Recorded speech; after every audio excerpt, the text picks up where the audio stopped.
जय माता दी। जय माता दी सर। जैसा आप सब लोग जो हमें फॉलो करते हैं अर्थ न्यूज़ में, जम्मू कश्मीर की यूटी से हम लोग ये मीडिया हाउस चलाते हैं और लद्दाख में भी हमारी प्रेजेंस है। ये बताते हुए मुझे खुशी होती है कि जो जम्मू कश्मीर का इकलौता एक मीडिया हाउस, मुझे लगता है पूरे भारत का इकलौता एक मीडिया हाउस है जो दोनों डिवाइडेड यूटी से पब्लिश करता है, डेली इंग्लिश न्यूज़पेपर, बिल्कुल। जिसको बहुत लोग प्यार करते हैं, पसंद करते हैं।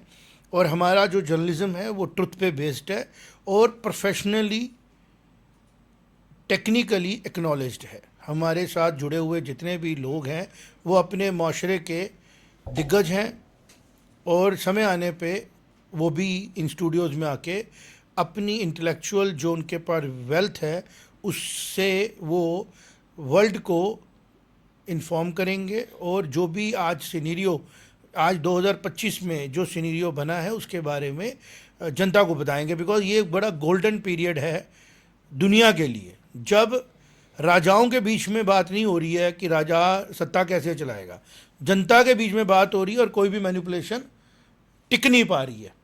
आज 70 करोड़ 80 करोड़ लोग भारत में ही हैं जो एक मोबाइल लेके बैठे हैं और अपनी बात करते हैं और आहिस्ता आहिस्ता हर चीज़ को डिपंक करते जा रहे हैं, हर सच सामने आता जा रहा है और हमें भी मौका मिल रहा है एनालिसिस करके देने का कि क्या हो रहा है स्टेट्स में। तभी जो डीप स्टेट है वो फेक स्टेट हो गई और डीप स्टेट जो है किसी वो डीप डाइव कर चुकी है और किसी समुद्र के तले में जाके ख़त्म हो चुकी है, उसकी रेलेवेंस अब कोई रही नहीं है। हैविंग सेड दैट, जैसे आप देख रहे हैं कि अर्थ न्यूज़ स्टूडियोज़ में मैंने इंट्रोडक्शन दे दी कि मैं शिवांग सत्यगुप्ता, मेरे साथ रवि शांडू है, एनालिसिस करते हैं, समझते हैं चीज़ों को।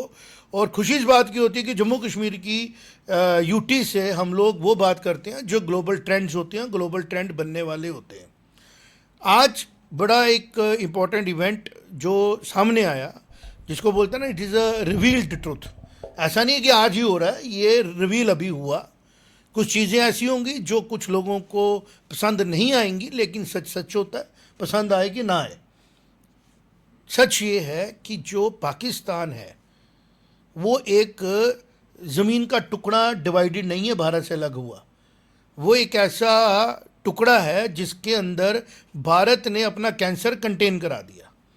जो बीमारियाँ, जो जिसको बोलते हैं ना, एक अलगाववाद।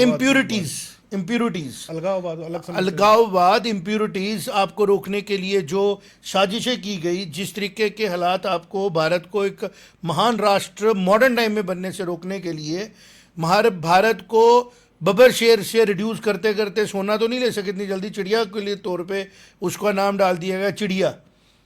तो वो सारी जो साजिशें इस दुनिया ने रची, क्योंकि इस दुनिया में अगर कोई था, है और रहेगा, वो है भारत।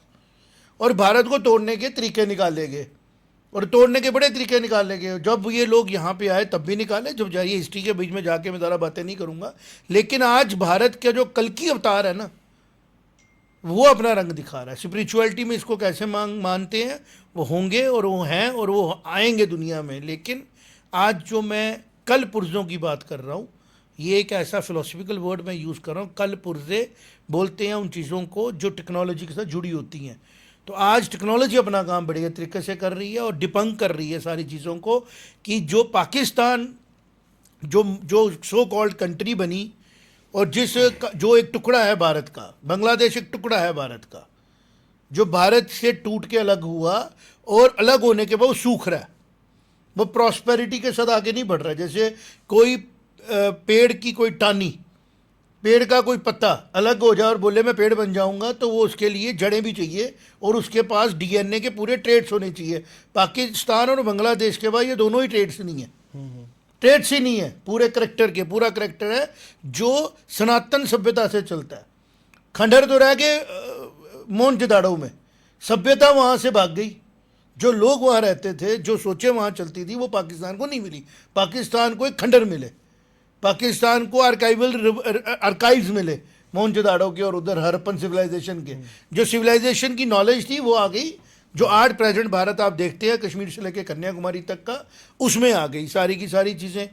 तो ये सारी बातें मैं क्यों कर रहा हूँ, ताकि जो लोग सुने, देखें, समझें, उनको हमारी बात समझ में हम क्या कहने वाले हैं।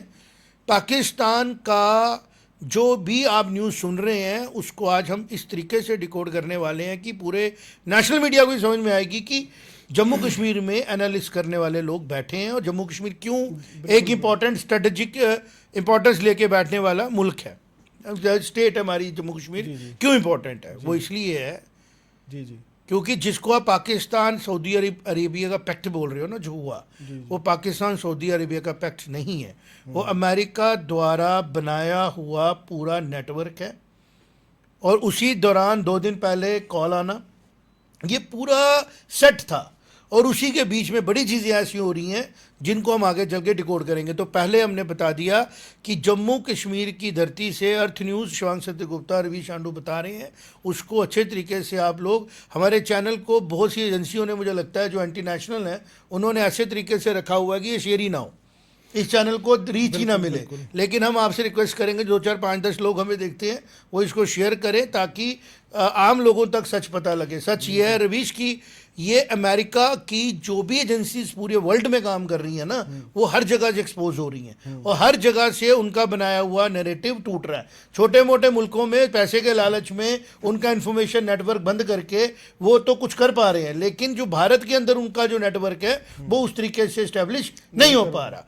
तो मेरा ये कहना है कि ये सारा जो पैक्ट है ये अमेरिका द्वारा किया गया, ये कड़ियाँ जुड़ती हैं कि अमेरिका से दोस्ती बढ़ती है। आसिम मुनीर को उनको ओपनली सपोर्ट करना पड़ता है सिंदूर के बाद, उसके पहले आसिम मुनीर को बोलना पड़ता है कि हमारी जगलर बेन है, क्योंकि अंदर से चीज़ें बन रही थी, इंडिया की इकॉनमी स्ट्रांग हो रही थी, इंडिया की पॉलिसीज़ ऐसी बन रही थी जो इंडिया को मजबूत बना रही हैं, इंडिया को कंज्यूमर स्टेट से प्रोडक्शन स्टेट बना रही हैं। इंडिया ग्लोबल कंज्यूमर के साथ साथ ग्लोबल प्रोडक्शन हाउस की तरफ जा रहा है, ग्लोबल ट्रांजिट की तरफ जा रहा है, ग्लोबल एक ऐसी स्पेस दे रहा है जिसमें लॉजिस्टिक का सेंटर बनना है। जो भी हमारी ट्रांसपोर्ट होती है, बाय शिप होती है, बाय एयर होती है, बाय रोड, बाय ट्रेन होनी है, उसमें इंडिया एक स्ट्रेटेजिक लोकेशन पर बैठा हुआ है, और इंडिया के पास अपना कंज्यूमर इतना है कि माल मंडी से बरातिया ख़त्म हो रहा है। तो ये सारी जंगें, सारी लड़ाई होती है इकोनॉमी की डिस्पैरिटी की वजह से।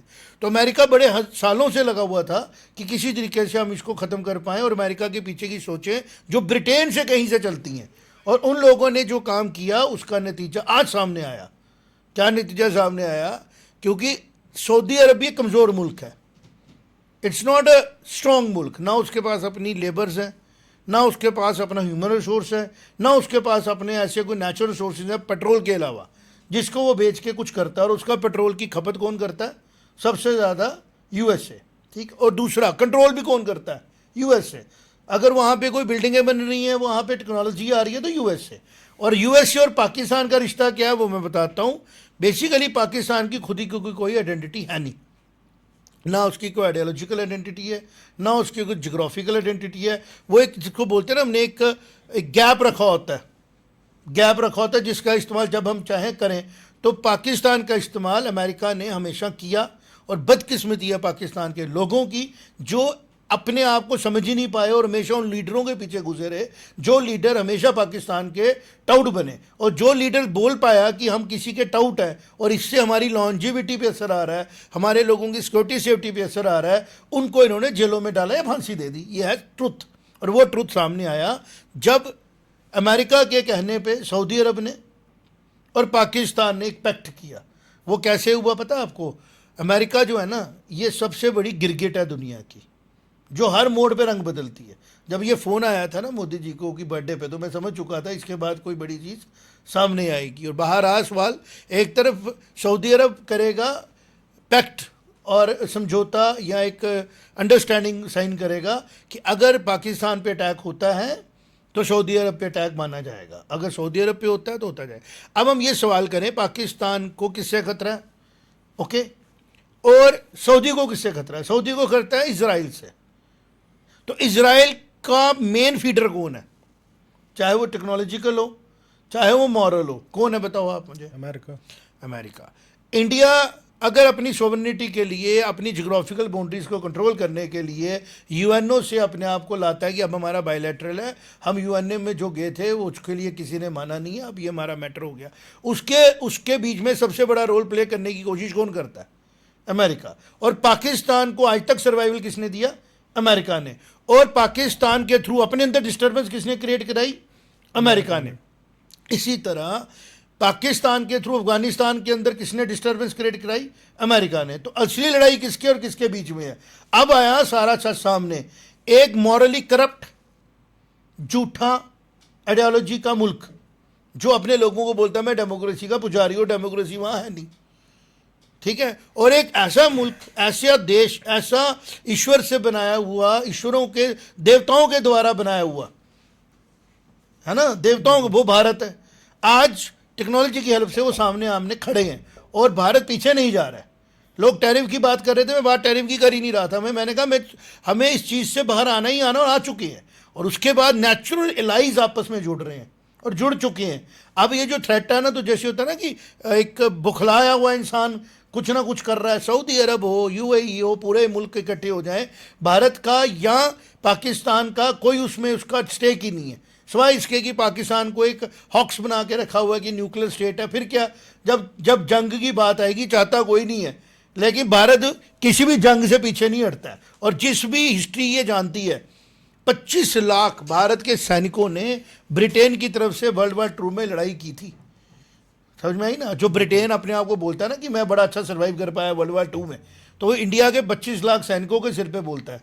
और आज की डेट में वो जो स्पिरिट ऑफ भारत है ना, वो अलग है। वो स्पिरिट ना है बांग्लादेश में और ना है हमारी स्पिरिट वो पाकिस्तान में। अफगानिस्तान में थोड़ी वो स्पिरिट है, क्योंकि अफगानिस्तान के साथ हमारे सिविलाइजेशनल रिश्ते हैं, एक्सटेंशन है। अफगानिस्तान के लोग आज भी जो हैं उनके डीएनए में क्लैरिटी है, कंप्रोमाइज़ नहीं किया उन्होंने कहीं पे भी। जो चीज़ उन्होंने लड़ाई लड़ी अगर रशिया के साथ, तो उन्होंने अमेरिका को भी कंप्रोमाइज़ नहीं होने दिया। और जो अमेरिका ने वहाँ चालें चली, वो एक्सपोज हुई, अमेरिका को दुम दबा के भागना पड़ा वहाँ से। और जो अमेरिका के सिंपैथाइजर थे वो जातों में चढ़ रहे थे फिर, क्योंकि अमेरिका का हिसाब क्या है, करप्ट करो, मॉरली करप्ट करो और किसी तरीके से अपनी वेल्थ को मोबिलाइज करने की कोशिश करते रहो। तो जो ये पैक्ट है ना, जो ये इसका पूरे का जिसको बोलते हैं ना षड्यंत्र करता है ताकि ग्लोबल वर्ल्ड ऑर्डर डिस्टर्ब हो, ग्लोब में वॉर्स हो, ग्लोब आपस में लड़ता रहे और हम 7 समुंदर पार से उसको कंट्रोल करें, वो है अमेरिका। और ये अनफॉर्चुनेट टाइम है किसके लिए? पाकिस्तान के लिए। क्योंकि अब जो जिस मैस में पाकिस्तान फंसा ना, एक तरफ से इजराइल उसको अलग नज़र से देखेगा और ओपनली देखेगा, दूसरी तरफ से भारत जो है वो अमेरिका को बता चुका है कि टेररिज्म के ऊपर मैं किसी किस्म का समझौता नहीं करूंगा। तो दुश्मन हम सबका कॉमन कौन है? टेररिज्म। और टेररिज्म का बेस क्या है? इस्लामिक फंडामेंटलिज्म, है ना। और इस्लामिक फंडामेंटलिज्म को किसने हथियार बनाया? यूएस ने। तो पोल्स आर ऑलरेडी क्लियर, सामने आने बाकी थे। तो इस पैक्ट का जो है खास असर किसी भी किस्म की जियोपॉलिटिकल स्टेटमेंट पे नहीं होगा। सिर्फ ये हो गया कि जो लोग पता थे कौन है, सामने नहीं आ रहे थे, आम लोगों तक वो सामने पहुंचने की बारी आई। जो लोग भारत में रह के पाकिस्तान का एजेंडा चला रहे थे, टेररिस्टों के मरने के ऊपर आर्टिस्टों से दोस्ती कर रहे थे, जो कह रहे थे पाकिस्तान हमारा नेबरहुड है, कल कभी दोस्ती होगी। भाई पाकिस्तान अगर चाहे भी ना आपके साथ दोस्ती करना, उधर के लोग, अमेरिका नहीं करने देगा। और वही हो रहा है। अब आप बताओ, आपका क्या एनालिसिस है इसके ऊपर? जी बिल्कुल, देखिए जिस तरीके से आपने पूर्ण व्याख्या की कि जो ये इवेंट है, जो आज का जो इवेंट हुआ, तो ये इवेंट जो था ये एक्चुअली में एक हॉक्स है। देखिए जिस तरीके की हेडलाइंस हम अभी पढ़ रहे हैं, चाहे हम विदेश के अखबारों में पढ़े, देश के अखबारों में पढ़े, अगर हम कहीं भी पढ़ रहे हैं, हम इंडियन अखबारों में भी पढ़ रहे हैं, पाकिस्तान तो इसकी अलग ही डींगे हाँक रहा है। लेकिन आज की असली खबर ये थी कि जो ट्रंप है, जो राष्ट्रपति ट्रंप है यूएस के, वो बगरम एयरबेस को वापस लेना चाहते हैं और वो लेंगे। अफगानिस्तान में एंट्री चाहते हैं। और इंडिया अब बोल रहा है वहां पे एलईटी और वाकई जितने भी टेररिस्ट ग्रुप है, यूएन में इंडिया ने बोला ना, इंडिया की सेफ्टी का पॉइंट है। अब देखिए पॉइंट क्या है। जो ये एग्रीमेंट हुआ है, इसमें जिस नज़रिए से दुनिया या हम इसको देख रहे हैं, ये वो नज़रिया है ही नहीं। देखिए क्या है ये इजराइल का जो ग्राउंड ऑफेंसिव है गाजा के अंदर, वो एक अलग लेवल पे पहुंच गया है। वहाँ पर हवा से पैम्पलेट्स फेंके जा रहे हैं कि वकेट कीजिए, नहीं तो आप मारे जा सकते हैं, जो भी है। देखिए उन्होंने अपना जो उनका पॉइंट ऑफ व्यू है वो प्रूव किया है कि देखिए हमने गाजा के लोगों को टाइम एंड अगेन समय दिया। जो 7 अक्टूबर से पहले जो 2024 में अटैक हुआ था, उससे पहले गाजा के लोग रोज बॉर्डर पार करके यहाँ पे नौकरी करते थे इजराइल में, शाम को घर जाते थे, और गाजा शीशे का बना दिया था। इजराइल नहीं किया था, लेकिन देखिए उन्होंने अक्टूबर 7 जैसी हरकत की। तो जो इजराइल है उसका मानना है कि जी देखिए ये इलाका मुझे खाली चाहिए, बाकी जो इनके सपोर्टर है वहां पे लीजिए। अब ये एक नरू पॉइंट है पूरे गल्फ का। जो सऊदी अरब है, सऊदी अरब एक्चुअली देखिए, कोई भी अगर कुवैत कुछ करना चाहे, तुर्की कुछ करना चाहिए, at the end of the day हमें पता है कि असली ठेकेदार जो है वो सऊदी अरब है, जो गल्फ नेशन। तुमने ठीक कहा। और जितनी भी फंडिंग भारत में आई, जिसके ऊपर 90s रिलीजियस में, टीचिंग्स हुई, बिल्कुल, वो और उन रिलीजियस टीचिंग के सेंटर्स से जो टेररिस्ट ग्रूम किए गए, उनका सारा पैसा सऊदी से अरब से ही ज़कात आया के रूप में आता है। बिल्कुल, ज़कात और के वो रूप में। ज़कात के रूप में यहाँ आके फंडिंग बनता है। बिल्कुल नहीं, मैं थोड़ा सा और एक क्लोज चीज पे जा रहा हूं। मैं एक ऐसी चीज पे जा रहा हूं कि जो ये एग्रीमेंट है, इस एग्रीमेंट का और एक और बात बताऊं, ये इसका मतलब नहीं है। मतलब ये भी है, एक और मैं तुझे टोक रहा हूं, क्योंकि हम लोग कोई रिकॉर्डिंग करके वो क्या बोलते हो, टेलीप्रॉम्प्टर पे तो बोलते नहीं, हमारी जो एनालिसिस होती है, स्टडी की, ईरान को चेक करने के लिए भी ये पैक्ट है। बिल्कुल चबार सुन्नी नहीं, Shias should not be dominating force. Exactly देखिए, वो बिल्कुल किया गया। लेकिन देखिए, इस एग्रीमेंट को अगर मैं समझ पाऊं अपने प्रेजेंट जियोपॉलिटिकल सिचुएशन के हिसाब से, इसका मतलब ये है कि सऊदी अरब एक जो नेगोशिएशन का जब समय आएगा इजराइल के साथ, वो उसको बोल रहा है कि देखिए मेरे पास न्यूक्लियर है पाकिस्तान। लेकिन इस एग्रीमेंट का ये मतलब नहीं है कि अगर इंडिया पाकिस्तान की दोबारा जंग होती है या ऑपरेशन सिंदूर जैसी सूरत होती है तो सऊदी बीच में इंटरवीन करेगा। मुझे मोदी जी के साथ अलग रिश्ते मेरी एनालिसिस एक और है जो होने वाली है कुछ दिन में। Saudi is a businessman. बिल्कुल, Saudi will sign another agreement with India कि the agreement between India Pakistan and Saudi excludes the conflict with India. मैं कह रहा हूं ये exclude the conflict with India. मैं कह रहा हूं जो आप सुनना मेरी बात, सीक्रेट चैनल्स हैं, आप सुनना मेरी बात, ये बात जो चैनल्स हैं जो भारत और सऊदी के आप देखना, वो वहां पे पहुंच गए। देखिए, आप समझिए इसका मतलब क्या है। जो ये एग्रीमेंट है ना, पाकिस्तान को भी पता है, that is only it will side का एग्रीमेंट है। it is going to be ये एक हॉक्स है, it is झूठ है। going to be बिल्कुल, it is going to be another agreement जिसमें पाकिस्तान के से साइन किया गया, आपके खिलाफ कोई आता है हम तेरे साथ खड़े हैं, लेकिन अगर तेरे खिलाफ भारत आएगा तो हम भारत वाले केस में नहीं आएंगे। अंडरस्टूड है। ये मुझे लग रहा है ये इसका मतलब ये है कि ये एग्रीमेंट एक इजराइल को डराने के लिए एक नकली सा एग्रीमेंट किया जा रहा है, जो बेसिकली मैं बता रहा हूँ ये स्ट्रिंग्स जो है ना वो अमेरिका के हाथ से निकल गई हैं। अमेरिका स्ट्रिंग्स फिर पकड़ने की कोशिश कर रहा है, अमेरिका की एजेंसी, लेकिन बच कैसे रहा है भारत? उसका रीजन बताता हूँ। बच इसलिए रहा है, आज भारत की पॉलिटिकल क्लास में, पीएमओ में, प्रेसिडेंट ऑफिस में, मैं बताता हूं पार्लियामेंट हाउस में, राज्यसभा में, स्टेट्स में, हो सकता है इक्का दुक्का डीप स्टेट के आदमी डिफंक्ट बैठे हैं। देखिए सीक्रेसी है ना, क्यों हुआ ऐसा? देखिए, आज आपको पता है 2014 से पहले जो सेक्रेटरीट में होता था पीएमओ का, वो सारी खबरें आईएसआई को पता होती थी। आप देखिए जो पटेल साहब थे हमारे, जो मुस्लिम थे गुजरात से, मुझे अहमद पटेल, ही वॉज कॉलिंग द शॉट्स, और वो डायरेक्ट लिंक था। आप देखिए जो कंट्रोल था। और इसके बाद अब आगे भी आज के दिन देखिए क्या हुआ। आज के दिन ये हुआ कि ऑपरेशन सिंदूर हुआ। ऑपरेशन सिंदूर कितना बड़ा महमूद ऑपरेशन किया गया, इतने 9 एयरबेस आपने हिट किए जहाज से, इससे पाकिस्तान को पता तक नहीं था कि क्या होने वाला है। एयरबेस भी ऐसे हिट किए जहां अमेरिका को लग रहा था हमारे जहाज यहाँ सेफ है, हाँ, हमारे न्यूक्लियर स्टेबलिशमेंट। और आपको सर याद होगा कि जिन दिनों जब 22 अप्रैल को ये वारदात हुई, हम बड़े त्रास थे उस दिन शाम को हमने बोला था इसी कार्यक्रम में कि भारत को आईएसआई के हेडक्वार्टर के बाहर मिसाइल मारनी चाहिए, ऊपर सिर पे। हमने बोला था कि बाहर वार्निंग दो आप मुझे, और बिल्कुल हुआ। 10 तारीख को बिल्कुल वही चीज हुई। तो कहने का मतलब नटशल में मैं ये कहना चाहता हूं कि ये बहुत अच्छा हो रहा है एग्रीमेंट है, जो हिडन फ्रेंड्स हैं, सो कॉल्ड डिसिटफुल फ्रेंड्स हैं, वो ओपन हो रहे हैं। और अगर आज पाकिस्तान को मार पड़ेगी ना, मैं गारंटी देता हूं सऊदी इंटरफेयर नहीं करेगा। अगर वो मार पड़ेगी भारत से। देखिए, मेरा ना अपना भी थोड़ा लाइफ में ऐसा ही अप्रोच रहा है कि आपका भी, मैं भी आपको काफ़ी सालों से जानता हूँ, आपका भी लाइफ में ऐसा अप्रोच रहा है कि आप अकेले चल देते हैं।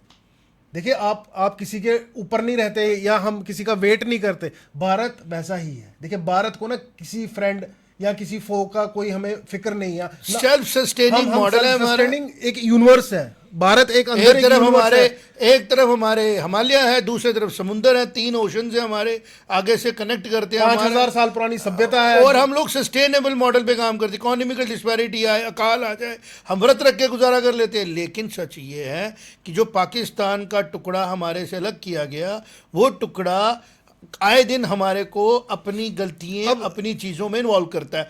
अब एप्ट टाइम है। 2 चीज़ें मुझे लगता है बहुत जल्दी हमें अलर्ट होने की ज़रूरत है। जो लोग हमें देखेंगे वो समझें और अपने अपने ग्रुप्स में इसके बारे में बात करें एक बड़ी चीज करने की कोशिश की जा रही है, अनरेस्ट बनाने की।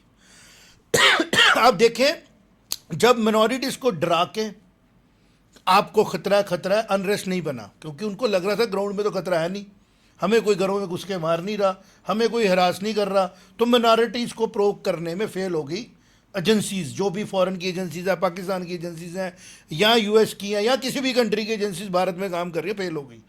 अब जो एक डेवलपमेंट हुई है ना रवीश, इसके ऊपर बड़ा सीरियस नज़र रखने की ज़रूरत है। और मुझे पता नहीं इस पर हम कमेंट कर सकते हैं, लीगली नहीं कर सकते हैं, but being a journalist I have my opinion and I have my right to say what has been said. जो स्टेटमेंट इंडिया की जुडिशरी के टॉप बंदे से आई, हम सुनते थे कि जुडिशरी में, इंटेलेक्चुअल्स में अलग अलग किस्म की स्वभाव के लोग हैं। एक होती है मैं डॉक्टर बनता हूँ, इंजीनियर बनता हूँ, जर्नलिस्ट बनता हूँ। एक मेरा स्वभाव होता है कि मेरे पे किस फिलॉसफी का इन्फ्लुएंस है, मैं किस फिलॉसफी को पसंद करता हूँ, मेरी फिलॉसफी क्या है। तो जिन लोगों की फिलॉसफी भारत नहीं है, वो उनकी फिलॉसफी ना कम्युनिस्ट भी नहीं है। अगर यहाँ पे आज कम्युनिस्ट सरकार होगी ना, तो उनकी फिलॉसफी होगी जो भी इंसान कुछ कर रहा है वो नहीं करे, कुछ और करे। Those we say them as other side. They are always on the other side of the coin. मतलब जो भी इंसान मेहनत करके क्लास में फर्स्ट आएगा तो पूरी क्लास उसकी दुश्मन बनेगी। वो मेहनत करके फेल हो रहा है तो उसके दोस्त हैं। फर्स्ट आ रहा है तो ये नहीं कि सब उसके साथ मेहनत करें फर्स्ट आए, सब लोग उसके दुश्मन। वो जो सब लगा भीड़ है, और वो भीड़ हमेशा अदर साइड में है। तो एक बड़ी अलार्मिंग चीज़ मैंने नोटिस की, मिनॉरिटी को जब प्रवोक करके वो डिस्टर्ब नहीं कर पाए, शाहीन बाग कर दिया आपने, सीए पे बोल दिया आपने, बड़ा कुछ बोल दिया, नहीं हुई। क्योंकि मिनॉरिटी को पता है, पढ़े लिखे लोग हैं कि कर क्या रहे हो। We are not treated as we are treated in other parts of the world. हम पावर में बैठे हैं, हमारे पास सारी चीज़ें हैं, we enjoy everything in India, और हमारी मिनॉरिटी जो बढ़ रही है। इवन मोदी जी के दौरान भी जो बोला गया आएंगे तो पता नहीं क्या करेंगे। अब मेजॉरिटी को प्रवोक करने की कोशिश की जा रही है विद कॉन्क्रीट प्लानिंग। क्या प्रोवोकेशन की जा रही है कि अगर आपके डायटी के सिर को तोड़ा गया मुगलों के द्वारा, तो अगर आपको उनको वापस लाना है तो आर्कियोलॉजिकल सर्वे ऑफ इंडिया ही करेगा। यहां तक ठीक था। यह कहना कि जाओ अपने भगवान से करा लो, ये 80 करोड़ लोगों को प्रवोक करने की कोशिश की गई बाय इंटेंशन, प्लानिंग और अदरवाइज। तो ये चीज़ समझनी है कि ये चीज़ें जो है ना, ये भारत को अंदर से डिस्टेबलाइज करने की कोशिश है, और इसके ऊपर ध्यान देना पड़ेगा, इग्नोर नहीं कर सकते आप। बिल्कुल बिल्कुल। और पार्लियामेंट ऑफ इंडिया के पास सबसे ऊपर supreme power president of India है। We should write to president of India कि अगर किसी आदमी ने किसी भी पोस्ट पे बैठ के ऐसी स्टेटमेंट दी है, जो स्टेटमेंट एक फेथ के ऊपर बात नहीं करूंगा, ये साइंटिफिक फेथ है। अगर किसी का फेथ है कि मेरा ईश्वर किताब में है, हम उसको इज्जत देंगे। किसी का फेथ है कि मेरे ईश्वर जो है वो किसी शक्ल में ही नहीं है, very good, it's your life. और अगर किसी का फेथ है कि मेरा ईश्वर एक मूर्ति में है, तो उसकी आस्था को कहना वो टूटी हुई रहेगी। और आर्कियोलॉजिकल सर्वे ऑफ इंडिया का ये कहना, मुझे लगता है ये भी एक प्लानिंग का पार्ट है कि जब आर्कियोलॉजिकल सर्वे ऑफ इंडिया बनाया गया, जो मूर्तियाँ टूटी थी वो टूटी रहे, ताकि इनको गुलामी का एहसास होता रहे। मेरी बात समझ में आई आपको? ये मैं ओपनली कहना चाहता हूं, आर्कियोलॉजिकल सर्वे ऑफ इंडिया के नॉर्म्स भी बदलो। कि एक लेट अस सपोज मैं कमज़ोर था, तू कमज़ोर था, हमारे पिताजी के साथ एट्रोसिटीज़ हुई, उनकी बेइज्जती हो गई, अब हम बड़े हो गए, हमारे पिताजी की मार खाती हुई तस्वीरों को देख के कोई बोलेगा ये चेंज नहीं हो सकता। फिर हम भी ये काम करते हैं, हम आपकी तस्वीरें निकाल के लाएंगे कि जब हम लोग यहाँ पे राजाओं की तरह रहते थे, तुम लोग तो आदिवासी थे। अमेरिका बोलता मैं डेमोक्रेसी को लाया, तू कहाँ से लाया? मतलब जो लोग, पूरी हिस्ट्री कहाँ से चलती है? सिंबलिज्म से। आप अरब के अंदर जो मूर्तियां दबा के थोड़ी बोल सकते हो अरब लोग मूर्ति नहीं पसंद करते थे, थोड़ी बोल सकते हो। तो वो सिंबलिज्म तो है ही है ना, चाहे शक्ल किसी में आप ले लेते हो। ईश्वर की शक्ल नहीं होती, बट ईश्वर के मैसेंजर्स की शक्ल तो है। पूरा यूरोप, पूरा अमेरिका, अगर क्राइस्ट की उसको क्रूसिफिकेशन की वो जो क्रॉस के ऊपर टांगे होते हैं, क्राइस्ट जी होते हैं, उनको देखते हैं, उनका फेथ है ना। तो कोई दुनिया की ताकत थोड़ी बोल सकती है इससे करवा लो। जुडिशरी के पास इसलिए जाया गया with the request, I want to elaborate this, मेरे को लग रहा है मुझे करना है, मेरा मन है और मेरा राइट है करने का। जुडिशरी के पास इसलिए लिया गया क्योंकि right to equality, right to faith, right to worship है। और राइट टू वर्शिप का इन्फ्रिंज हो रहा था कि एक आइडल है मंदिर में और उसको तोड़ा गया है, हम उसको ठीक करना चाहते हैं, ठीक है ना। तो अगर जज साहब ने कहना था कि जनाब ऐसा है, it is not the provocative of judiciary to direct this, we can send this case back to government of India with the comment कि keeping in view the faiths, keeping in view the right to worship, let the Archaeological Survey of India is asked to review the norms, है ना, for the completion of the things which are lying pending. Completion of things का मतलब हो गया ideals को पूरी तरह ठीक करके आप दोबारा से रीइंस्टेट करिए उन मंदिरों में, उनको टूटा हुआ मत रहने दीजिए। This is the way to deal with the place of worship, because ये कोई ऐसी आर्कोलॉजिकल साइट्स नहीं है जहां पे राजे रहे हैं, ये आर्कोलॉजिकल साइट्स हैं जहां पे हजारों करोड़ों लाखों लोगों ने अपने फेथ को एक्सप्रेस किया है कि मेरा फेथ है। फिर तो आप मुझे बात बताओ, जो पूरी लड़ाई है इजराइल और बाकी इस्लामिक कंट्रियों की, वो तो टेंपल पे ही है, टेंपल के बियॉन्ड तो कुछ नहीं है। तो उधर जज साहब बोल देंगे ठीक है जी ऊपर अपने अपने भगवानों को बोलो। तो उनको यह पता होना चाहिए था कि जब फेथ की बात आती है, फेथ से दुनिया चलती है, फेथ फेयर नहीं है, फेथ खुशी है। तो अगर एक पटिशनर ने रिक्वेस्ट की थी सुप्रीम कोर्ट ऑफ इंडिया को, और जो उसके सुप्रीम कोर्ट के हेड हैं वो बड़े नॉलेजेबल हैं, बड़े पढ़े लिखे हैं, लेकिन जो बेसिक स्वभाव है जिसको बोलते हैं ना एक तेरी प्रकृति क्या है, अगर वो अम्यूज करना है किसी को। जब बोला गया राम मंदिर के केस में कि राम जो थे वो थे ही नहीं, एक मिथोलॉजिकल कैरेक्टर है, और दूसरी बात कि जो राम सेतु है वो एडम ब्रिज है। मुझे लगता है कि जैसे सारी चीज़ें एक्सपोज हुई भारत में, जुडिशरी के अंदर जो चीज़ें नहीं एक्सपोज हो पाई बिकॉज जुडिशरी के पास एक अपना इम्यूनिटी होती है।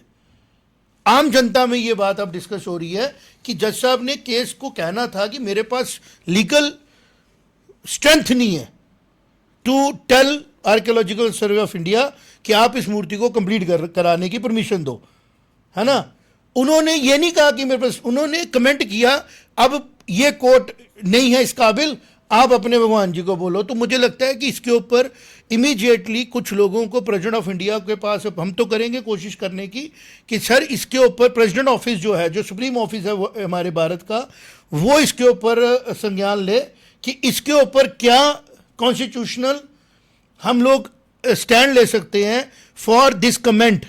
कोई बोलेगा जी मैंने ऐसे बोल दिया मजाक में, दैट इज़ नॉट मजाक, दैट इज़ कि आप उन सब लोगों को जो सिंबोलिज्म की पूजा करते हैं, बड़े लोग हैं, खाली भारत थोड़ी है, आप उन सबको चैलेंज कर रहे हो कि अपने भगवान को पेश करो।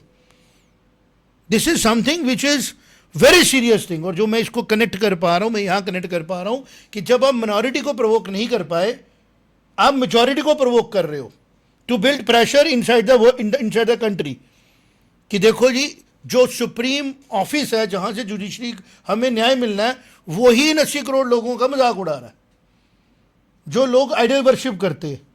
और जो जंग है बिटवीन आइडियल और नॉन आइडल वर्शिप नहीं है, ये between power and non power है। मैं कमेंट करूंगा, मेरा मन कर रहा है, मेरे को समझ आ रही है।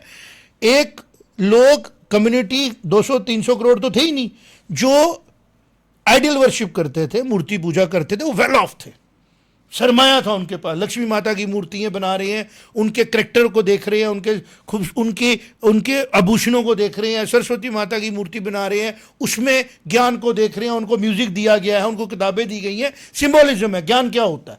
लक्ष्मी माता को हाथी दिए गए हैं, उनके हाथों में कुबेर उनके हाथों में क्या बोलते हैं कॉइन्स रखे गए हैं, चांदी मेटल रखा गया। मेटल आज भी सबसे सिक्योर कमोडिटी में माना जाता है।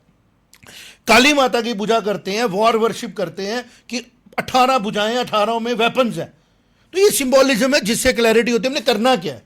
और उसके बियॉन्ड जब आप इस सबके बाहर चले जाते हो, फिर ब्रह्म की पूजा भी की जाती है, अब वो निराकार भी है। तो देयर आर स्टेप्स। आप बोलोगे है ही नहीं।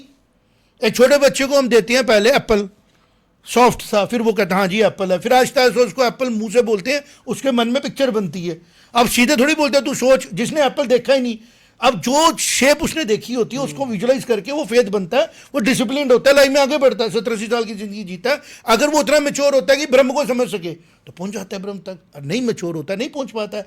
आप उस पूरे फेथ को, उस स्ट्रक्चर को कह रहे हो है ही नहीं, और वो स्ट्रक्चर बताएगा कि मैं हूं, क्योंकि फेथ है, फेथ एग्जिस्ट करता है। तो जो मैंने पिन पॉइंट किया कि इंडिया को अंदर से डिस्टेबलाइज करने की बड़ी साजिशें चल रही हैं, बड़ी कोशिशें चल रही हैं। और एक और बात बोलना जरूरी है, अमेरिका और कहाँ से हमारे लिए खतरा पैदा कर रहा है।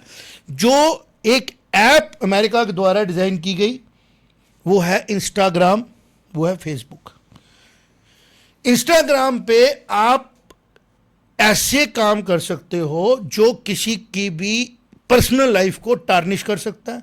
मीम्स, मजाक उड़ाने की जगह, जो एक अब्यूज करने को लीगल लाइसेंस दे, आपने लीगल नहीं, आपने एक उसको लेजिटिमेट कर दिया कि किसी का भी माइम बनाओ, किसी पे भी मजाक उड़ाओ, किसी का प्रैंक काटो और उसको दुखी होने दो, परेशान होने दो, इंगेज कर लो, और आईडी भी चेंज कर लो आप, और आपकी सरकारें उसके पीछे काम ही नहीं कर सकती। आपको किसी जुडिशरी में आप जा ही नहीं सकते, आप कुछ कर ही नहीं सकते, क्योंकि इंसान में बेइज्जती कराता रहेगा। जो चीज कानून में मना है तो वो चीज ऐप्स में कैसे अलाउड है? आप किसी का नाम तो नहीं ना डाल सकते, उसको अब्यूसिव लैंग्वेज नहीं ना बोल सकते, बट आप इंस्टाग्राम पे बोल। और इंस्टाग्राम का मैक्सिमम यूजर कौन है? यंग, हमारा बच्चा। उसको मजा आता है कि मेरी आईडी किसी को पता नहीं लगी, पापा यूज करते नहीं है, तो मैं उसके अंदर एक अपनी दुनिया बना लूंगा, उस दुनिया में मैं जो मर्जी करूंगा। तो इंस्टाग्राम, स्नैपचैट, जितनी ये ऐप्स हैं जिसमें हिडन आइडेंटिटी के साथ आप जा सकते हो, ये सारी चीज़ें स्ट्रेटेजिकली भारत में, इंडिया, बांग्लादेश, पाकिस्तान में दी गई। और चाइना ने अप्रोप्रिएट टाइम में ये समझ लिया, इसने वो सारी ऐप्स यहाँ पे बंद कर दी, और रशिया ने भी कर दी, वो सारा डाटा एक्सेस करना रख दिया। आज पूरे भारत का माइंडसेट जो है उनके हाथों में है कि कितने % लो, लेकिन उनके हाथों में एक चीज़ नहीं ना, कि भारत के डीप माइंड में डीएनए भारत का है। और जब भी प्रेशर पड़ेगा, हमारी जो यंग जनरेशन है वो क्या डिसीजन लेगी? वो भगत सिंह ही बनेगी ना, वो नहीं ना बनेगी इनकी तरह सड़कों पे आके अपने ही झंडे फूकने वाले। और जो चंद लोग इनके द्वारा फंडिड हैं पैसे के लालच में या किसी और किस्म के लालच में, अगर वो ऐसा करेंगे तो जो पावरफुल लोग हैं यहाँ बैठे हुए वो उसका जवाब देंगे। अब ये 1947 के पहले का भारत नहीं है, ना ही ये मुगलों के ज़माने का भारत है। ये भारत जाग चुका है, और जागा हुआ जो भारत है ना, वो किसी भी कॉन्स्पिरेसी का शिकार नहीं होगा, चाहे अंदर से की जाए, चाहे किसी हाईएस्ट क्वार्टर से की जाए, उसका जवाब इनको मिलेगा और ढंग से मिलेगा। फिलहाल तो मुझे ऐसा लग रहा है रोहिश कि जितनी डेवलपमेंट हो रही है ना, ये अल्टीमेटली स्टेबिलिटी की तरफ जा रही हैं, क्योंकि कॉन्फ्लिक्ट जिस जोन में उधर ही रहेगा। पाकिस्तान से खतरा ये है कि पाकिस्तान कॉन्फ्लिक्ट को क्रिएट करके प्रॉफिट करने के लिए ना कोई और शरारत भारत के अंदर करने की कोशिश कर सकता है, जिससे बचने की जरूरत है। इसके आपका क्या कमेंट है?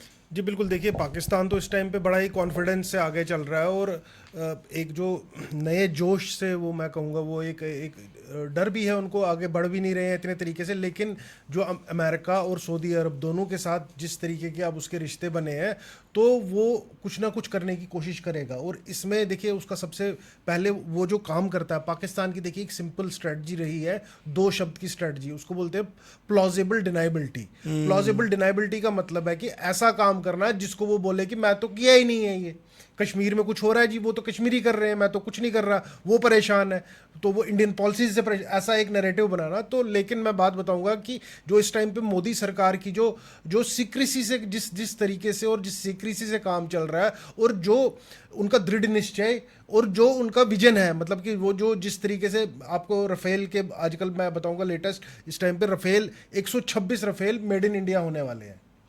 तो जो डिफेंस इंफ्रास्ट्रक्चर है वो रैंप अप करने की ज़रूरत थी, वो हो रहा है। हम पाकिस्तान को बीक अमेरिका से मिले या सऊदी अरब से, हमें उस पर डिपेंड, सऊदी अरब से नहीं मिल रही, ये भी सऊदी के थ्रू अमेरिका से ही मिल रही है। बिल्कुल बिल्कुल, हमको उसके ऊपर डिपेंड नहीं रहना चाहिए, हमको अपना सिक्योरिटी, इन सब के बीच में ग्रे लाइन आ रही है, सिचुएशन जो है वो टाइट करनी चाहिए। इसके होने के बाद ईरान के और पाकिस्तान के रिलेशन स्ट्रेन होने वाले हैं, और पूरे यूएई में जो वीकनेस है वो इनके साथ मिला, और जो स्ट्रेंथ है वो है ईरान के पास। ईरान के पास सस्टेनेंस की स्ट्रेंथ भी है, वॉर स्ट्रेटजी की स्ट्रेंथ भी है, और एम्यूनिशन की स्ट्रेंथ भी है। और ईरान ने जो अपने आप को इजराइल के साथ कॉन्फ्लिक्ट होने के बाद मर्ज किया as a leader of that area, वो अब इन क्वेश्चन आया तो they we are I am seeing another conflict between the UAE and the people those who are associated with gulf countries के बीच में मैं देख रहा हूँ कि ये जो है ना एक नया एक बहस का मुद्दा बनने वाला है, क्योंकि पाकिस्तान के सिंपथाइजर्स जो है ना वो कम है, पाकिस्तान को यूज़ करने वाले ज़्यादा हैं। पाकिस्तान के बारे में गलत बात बोलना इसलिए अच्छा लगता है क्योंकि उधर भी 30 करोड़ लोग रहते हैं जो अपने देश को प्यार करते हैं, लेकिन उनको अपने देश की असलियत पता होनी चाहिए। वो ये है कि आपका देश एक अपॉर्चुनिस्ट गवर्नमेंट के हाथ में है, जो गवर्नमेंट आपके लिए, आपकी फैमिलीज़ के लिए, आपके आने वाले बच्चों के लिए कभी भी सिंसियर नहीं रही। जो भी सिंसियर होने की कोशिश की, आपके उस लीडर को या तो जेल में डाल दिया गया या उसको फांसी दे दी गई। और जो लोग आपको बेचते रहे पूरी दुनिया में, आपके हाथों से ही वो लीडर बनते रहे, in the name of the faith, in the name of the religion you follow. तो अब आपका भी जो जनरेशन है वो खड़ी हो, वो अपने लेवल पे एआई को पूछे कि what should be the stand of Pakistan. AI बता देगी उनको कि पाकिस्तान के सारे स्टैंड्स गलत हैं। पाकिस्तान को भारत के साथ सौहार्द के तरीके से चलना चाहिए, भारत के इंटरनल मैटर्स में इंटरफेयर नहीं करना चाहिए। पाकिस्तान भारत के साथ मिलकर अपने आप को बड़ा मजबूत बना सकता है। ये प्रेशर पाकिस्तान की गलियों सड़कों से जवान बच्चे पाकिस्तान के बोल सकते हैं और वहाँ से पाकिस्तान का भला होगा। और जब ऐसा होता है, मुझे पूरा विश्वास है, मोदी जी ने कहा है कि मुझे खाली इधर के लोगों की फिक्र नहीं है, अगर वहाँ के लोगों को भी मेरी लीडरशिप की जरूरत है मैं देने को तैयार हूँ। व्हाट डू यू से?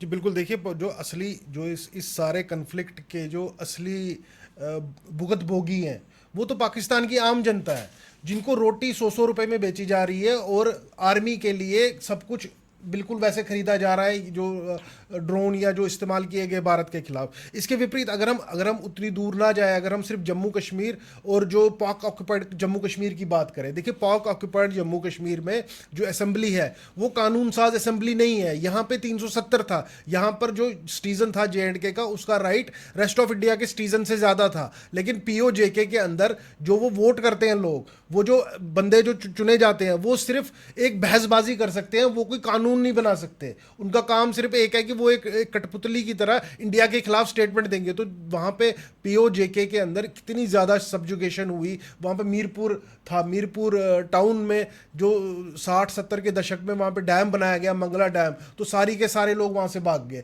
उसके बाद काफ़ी पंजाब प्रांत के इलाके के लोग जो हैं वो जाके POJK में बस गए और उन्होंने ही आगे वो कैंप और मिलिट्री कैंप चलाए। और जो एक्चुअल पॉपुलेशन थी वहाँ की, वो आज वहाँ पे दिखी नहीं रही है। तो एक तरीके से जिनोसाइड कर दिया और बेच दिया। आप देखिए, उसने गिलगित बल्तिस्तान और काफ़ी हिस्सा चीन को दे दिया कि आप संभालिए। वो चीन के हाथों से हमें मिल जाना है, क्योंकि चीन भी जो है ना वो पहले समझ चुका था, लेकिन चीन ने मजबूत बनाया पहले अपने आप को, फिर उसने स्टैंड लिया। अब कुछ लोग ना हमारे यहाँ पे बैठे हैं जो ये चीन के साथ हमारी बढ़ती हुई दोस्ती के खिलाफ बोल रहे हैं। मैं हाथ जोड़ के विनती करूंगा हमारे थिंक टैंक्स को, सो कॉल्ड को, कि इनके सारे चेक किए जाएं, इनके मंशाएं चेक की जाएं। चीन को हमें बताना है कि हम उसके फ्रेंड हैं। हमने चीन को ये बताना है कि, और जो उसके बारे में नेगेटिव प्रोपेगेंडा फैलाया गया ना चाहे अमेरिका के एजेंसियों के द्वारा, वो एक्सपोज करना है। चीन अपने सर्वाइवल के लिए मेहनत कर रहा था, क्योंकि चीन का 70% एरिया जो है ना वो लिवेबल नहीं है, उसके बाद बड़ा थोड़ा एरिया है, एग्रीकल्चर भी उसी में करना है, इंडस्ट्री उसी में लगानी है। तो जो एक होता है ना, दो दोस्तों को लड़ाओ तीसरा फायदा ले, वो काम हो गया। मोदी जी को ये बात इसलिए समझ में आती है क्योंकि हमारी सिविलाइजेशनल सिमिलैरिटी है, जैसे अफगानिस्तान के साथ है, जैसे चाइना के साथ है, रशिया के साथ भी है, यूरोप के साथ भी है हमारी। और ये कुछ यूरोप के लोगों को समझ में आता है, क्योंकि यूरोप में जो चीज़ें प्रैक्टिस की जाती है भारत में प्रैक्टिस होने के बाद वहाँ पहुँची हैं। तो आइसोलेट कौन होता है? आइसोलेट होता है वो जगहें जो कभी ह्यूमन हैबिटेट थी नहीं, अमेरिका की हिस्ट्री नहीं है, वो तो बाद में डेवलप किया गया ना आर्टिफिशियली। आज आप चले जाओ लास वेगास में, रेगिस्तान था, लिवेबल थोड़ी है, वो हर चीज़ के लिए डिपेंड है। और जो नेचुरल उसने एग्रीकल्चर को बढ़ाया, वो उसने कॉस्मेटिक तरीके से बढ़ाया, उसने सॉइल के अंदर यूरिया डाल के बढ़ाया, और जिसको वो सो कॉल्ड बोलता है कि ऑर्गेनिकली डेवलप्ड मेरी चीज़ें हैं, वो ऑर्गेनिकली डेवलप्ड नहीं है, वो फोर्सफुली डेवलप्ड है। और उसकी जो सॉइल है वो इतनी फर्टाइल नहीं है जितनी वो बोलता है। GMO कर करके उसने अपने सीड्स खत्म कर दिए और सारा फूड उसने कंटेमिनेट कर दिया और कार्सोजेनिक बना दिया। अब ये सारी चीज़ें जो है ना एक्सपोज हो रही हैं, और ये जो है कुदरत की तरफ से हो रही हैं। और हमें ये देख के खुशी होती है कि अब जो भारत सर्ज कर रहा है, जो भारत खड़ा हो रहा है ना, इसको कोई दुनिया की ताकत किसी भी मैनिपुलेशन से रोक नहीं सकेगी। कारण उसका ये है कि टाइम आ गया है। ये बात 1947 में नहीं हम बोल सकते, हम थे ही नहीं। 1960 में भी बोल नहीं सकते क्योंकि पावर नहीं थी, बट 2025 में इसलिए बोल पा रहे हैं क्योंकि 2012 के बाद जो चेंजेस भारत में आना शुरू हुई ना, वो चेंजेस ग्राउंड पे दिख रही हैं। टेक्नोलॉजी का आना बहुत बड़ा बूस्ट मिला। आज भारत की बुक्स के ऊपर रिसर्च पूरी दुनिया में हो रही है कि यार ये तो हमें चाहिए था कि एक ऐसा मुल्क, एक ऐसी सिविलाइजेशन, एक ऐसा फेथ, सनातन फेथ जिसमें अगर आप भगवान को किसी रूप में नहीं मानना चाहते हो, आप बहुत वेलकम है, आप ब्रह्म रूप में मानो। आप साकार में मानना चाहते हो, आप साकार में मानो, मूर्तियों में मानो।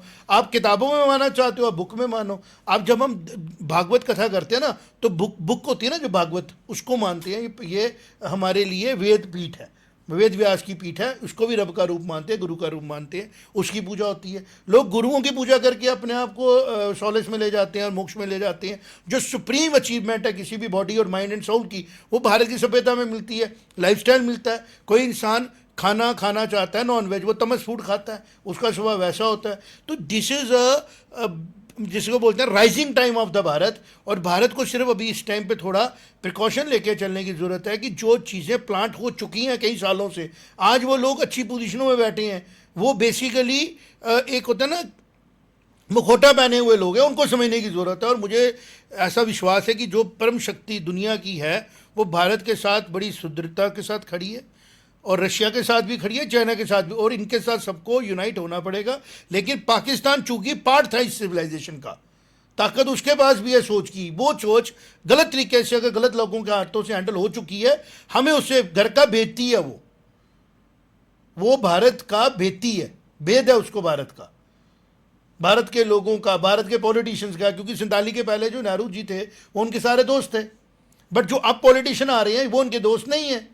और उनमें जो उनके सिंपैथाइजर हैं वो पावर में नहीं है, और जो स्टेट है वो पावर में है। तो ये सारी चीज़ें जो है समझने की ज़रूरत है। और ये जब जनता में क्लियर होता है ना, तो जनता जब अपने लीडरों को मजबूत बनाती है ना, तो फैसले और सख्त होते हैं। सिंदूर के बाद और ज़्यादा मजबूती आई है सरकार में। और अब जो टैरिफ वॉर हुई उसके बीच में भारत निकल के आया, अब डॉलर से लड़ाई हो रही है उसमें से निकल के आ रहा है। और जो अब ये सऊदी के साथ पाकिस्तान ने किया, ये भी जो है ना फ्लूस फट जाना है। जो ये लोग खुश हो गया ना, जो सो कॉल्ड मीडिया उसी से शुरू हो गए पाकिस्तान, मुझे लगता है पाकिस्तान को ये लाइफ लाइन नहीं मिली, ये मॉरल ओवरडोज मिल गई। कहते हैं बुरा नहीं मानने को मेरी बात का, मैं पाकिस्तान की आइडियोलॉजी के ऊपर बात कर रहा हूँ। कहते हैं जो भैंस का बच्चा होता है ना, जब मेल बेबी पैदा होता है ना, काफ, उसको ज़्यादा दूध पिलाते हैं, वो दूध पी के ही मर जाता है, उसको मारते नहीं है खुद, क्योंकि उनको भैंस चाहिए। अगर भैंस के घर में भैंस पैदा होती है तो उसको पालते हैं, लेकिन जब भैंस के बाद में एक मेल पैदा होता है ना, तो उसको मना नहीं करते हैं दूध पीने से, कहते हैं और दूध पी। वो दूध पीता रहता है, पीता, उसको पता नहीं मैंने कितना पीना है, पीते वो इतना ज़्यादा पी लेता है कि वो उसी वजह से सर्वाइव नहीं कर पाता। तो पाकिस्तान को मुझे लग रहा है लास्ट यूज़ कर रहे हैं कि फॉर एवर के लिए इसको बिल्कुल अल्टीमेटली एग्जॉस्ट करके या तो इसराइल के हाथों मरवा देंगे, नहीं देखिए, यहाँ अफगानिस्तान से मरवा देंगे, या इनकी आपस के कन्फ्लिक्ट में उसका यूज करके उसको थ्रो कर देंगे। पाकिस्तान का जैसे आपने बोला, वो हमारे बेदी हैं, वो भी हमारे जैसे ही लोग हैं, और जहाँ तक सोच है वो भी इस तरीके का कोई कन्फ्लिक्ट नहीं चाहते। लेकिन देखिए वहाँ की सिचुएशन इस तरीके की हो गई है कि जो आर्मी की रिलेवेंस और आर्मी की पावर है, उसको सस्टेन करने के लिए उनको इंडिया हेटर बना के रखना है सबको। देखो उसके लिए लोग है ना, लेकिन देखिए, जो रिवोल्ट मुझे क्यों कह रहे थे ना कि नेपाल में, मुझे लग रहा है वो रिवोल्ट पाकिस्तान में आने वाला है। अंत में पाकिस्तान के 4 टुकड़े होने ही होने हैं। पाकिस्तान में रिवोल्ट आने वाला है, पाकिस्तान के लोग सड़कों पे आने वाले हैं। बहुत जुल्म हो गया लोगों, बहुत बुरी हालत है लोगों की, गरीबी है, गुर्बत है। मीडिया कितना ही मैनेज करेगा, कितना झूठ बोलेगा। आज मोबाइल से मोबाइल कनेक्टेड है, कहीं ना कहीं से डार्क वेब से भी वो देख लेते हैं हमारी क्या हालत है, हमारे माइनॉरिटीज़ की पाकिस्तान की क्या हालत है। तो इसलिए आने वाला समय जो है भारत के लिए आज से क्या पहले से अच्छा शुरू हो चुका है। और ये जो चीज़ें हो रही हैं ये भारत को और ज़्यादा ताकतवर बना रही हैं, हमारी टाइज को मजबूत बना रही हैं, और अमेरिका की छटपटाहट को साबित कर रही हैं। जो छटपटाहट उसको भारत की कामयाबी से हो रही है, क्योंकि वो चाहता था कि मैं पूरे दुनिया में इकलौता एक ऐसा देश बनूं कि मैं जाऊं तो लोग सिर्फ सलाम ठोके, मेरे को नमस्कार करें। भारत ने कहा पहला सलाम अपने जनता को, फिर तेरे बारे में सोचेंगे। तो इस चर्चा को क्लोज करते हैं। Last remarks. जी जी बिल्कुल। देखिए मेरा फिर से लास्ट मार्क ये रहेगा, जो आज ये सऊदी और पाकिस्तान के बीच में जो एग्रीमेंट हुआ है, जैसा ये दिख रहा है ये वैसा एग्रीमेंट नहीं है। ये सऊदी सिर्फ एक, जब नेगोशिएशन की बात आएगी इसराइल से, ये एज ए ब्लैकमेल यूज़ करना चाहता है उसको कि देखिए मेरे पास पाकिस्तान के न्यूक्लियर आर्म्स है। लेकिन in case of conflict with India, जो सऊदी अरब है वो किसी भी हालत में इस मसले में पार्टिसिपेट नहीं करेगा डायरेक्टली। अगर उसने करना होता वो पहले कर चुका होता। आपको एक हिंट देता हूँ, कुछ साल पहले ना बैरल की इंटरनेशनल मार्केट की कीमत 0 हो गई थी, माइनस में भी गई थी, कुछ नेगेटिव भी चली गई थी। तो सऊदी को ये पता है बिल्कुल कि भारत और कंज्यूमर इकोनॉमी मेरे साथ क्या कर सकते हैं। बिल्कुल। तो वो अपनी गलती ऐसी नहीं करेगा। उसके बड़े प्रोजेक्ट चल रहे हैं जहां उसको भारत की सख्त ज़रूरत है। उसको बड़ी बड़ी कंट्रीज, चाइना इतना काम कर रहा है सऊदी के अंदर, जो हम लोग इस प्लेटफॉर्म पे आपको बताने की ज़रूरत नहीं समझते हैं। तो चाइना, इंडिया, रशिया का जो ट्रोइका बन चुका है ना, अब इसकी छटपटाहट है कि लेफ्ट राइट से कहीं ना कहीं से को शरारत की जाए, अंदर से की जाए, वो कुछ नहीं होने वाली है। अब ये छोटी मोटी चीज़ें जो चलती रहती हैं, और अर्थ न्यूज़ में हम बैठ के इसके ऊपर डिबंक करते रहेंगे, डिकोड करते रहेंगे, ताकि जनता इन्फॉर्म्ड रहे। और इन्फॉर्म्ड जनता एम्पावर्ड जनता होती है। Thank you very much. जय माता दी। जय माता।